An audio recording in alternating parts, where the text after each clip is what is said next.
सोचिए जरा, आज से कोई 2300 साल पहले का भारत, जब मौर्य साम्राज्य अपने चरम पर था, और उस दौर में एक यूनानी राजदूत सम्राट चंद्रगुप्त मौर्य के दरबार में आता है।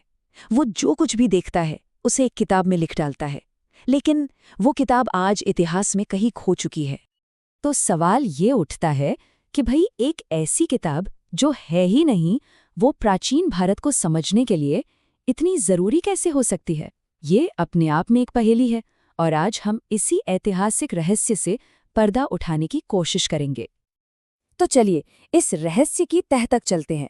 हम बात कर रहे हैं इंडिका की, एक ऐसी किताब जिसका होना और न होना दोनों ही विरोधाभासों से भरा है। तो इंडिका थी क्या? ये उस दौर के भारत का एक आंखों देखा हाल था, जिसे मेगास्थनीज नाम के एक ग्रीक एम्बेसडर ने लिखा था। और सबसे बड़ी प्रॉब्लम क्या है, इसकी जो ओरिजिनल कॉपी थी वो आज दुनिया में कहीं भी नहीं है, पूरी तरह से गायब हो चुकी है।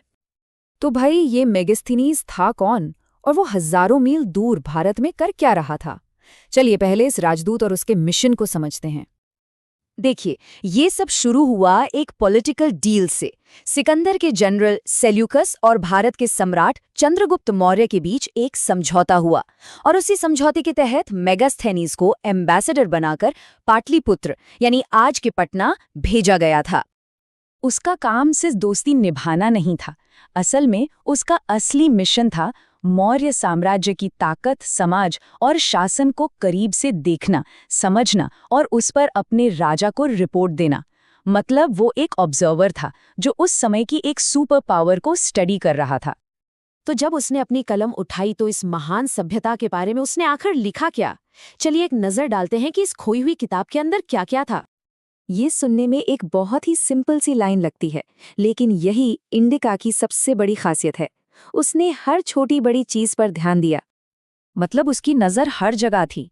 पाटलिपुत्र शहर कैसा दिखता है, मौर्य सरकार काम कैसे करती है, उनकी जबरदस्त आर्मी, समाज में लोग कैसे रहते हैं, उसने किसी भी पहलू को छोड़ा ही नहीं। खेतीबाड़ी से लेकर यहाँ के रीति रिवाज तक सब कुछ दर्ज किया। मेगास्थनीज मौर्य साम्राज्य की व्यवस्था देखकर बहुत इम्प्रेस्ड था।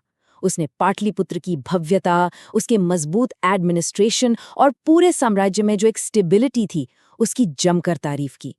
उसकी नज़रों में ये एक बेहद ऑर्गेनाइज्ड और पावरफुल राज्य था। उसने मौर्य सेना के बारे में भी बहुत कुछ लिखा।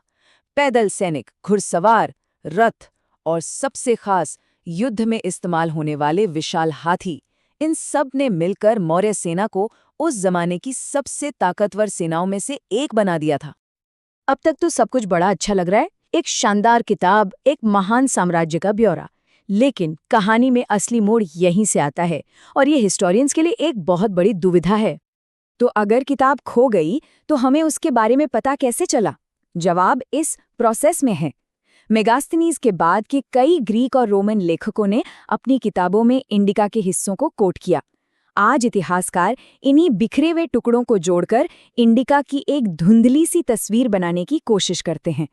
ये बिल्कुल एक हिस्टोरिकल जासूसी के काम जैसा है, और इसीलिए इंडिका एक दो-धारी तलवार की तरह है। एक तरफ ये हमें एक बाहरी इंसान का नजरिया देती है जो बहुत कीमती है। इससे मौर्य साम्राज्य की वो तस्वीर मिलती है जो शायद हमेशा के लिए अधूरी रह जाती। लेकिन दूसरी तरफ हम जो कुछ भी पढ़ रहे हैं वो असल में किसी और के लिखे हुए कोट्स हैं, ओरिजिनल किताब नहीं। और इसमें कुछ बहुत ही अजीब बातें भी थीं, जैसे मेगास्थनीज ने भारत में ऐसे लोगों के बारे में लिखा जिनके मुंह ही नहीं होते थे। अब ये साफ तौर पर सुनी सुनाई बातें और कल्पना का एक सटीक उदाहरण है, और इसीलिए इतिहासकार इंडिका का इस्तेमाल बहुत सावधानी से करते हैं। तो इन सभी कमियों और अजीब बातों के बावजूद ये किताब आज भी इतनी महत्वपूर्ण क्यों मानी जाती है? इसकी विरासत क्या है? 2300 साल। जरा सोचिए, लगभग इतने लंबे समय से ये खोई हुई किताब प्राचीन भारत के बारे में हमारी समझ को एक आकार दे रही है। ये अपने आप में एक अविश्वसनीय बात है। तो निचोड़ ये है कि इंडिका इसलिए ज़रूरी है क्योंकि हमें एक बाहरी आईना दिखाती है। ये चंद्रगुप्त मौर्य की ताकत को कन्फर्म करती है, ऐसी डिटेल्स देती है जो हमें कहीं और नहीं मिलती। और सबसे ज़रूरी, ये हमें अर्थशास्त्र जैसे भारतीय ग्रंथों के साथ एक तुलना करने का मौका देती है। एक तरफ शासन कैसे करे की थ्योरी और दूसरी तरफ ज़मीन पर क्या हो रहा था उसका आंखों देखा हाल। तो अंत में इंडिका को अतीत से आती एक गूंज की तरह समझा जा सकता है। हाँ, ये पूरी नहीं है, इसमें कुछ गलतियां भी हैं, लेकिन फिर भी ये हमें उस समय की जो झलक देती है वो सच में अमूल्य है। और ये हमें एक बहुत बड़े सवाल पर लाके छोड़ देता है। इतिहास की न जाने कितनी और कहानियां इसी तरह टुकड़ों में बिखरी पड़ी होंगी, जो बस अपने खोजे जाने का इंतजार कर रही हैं।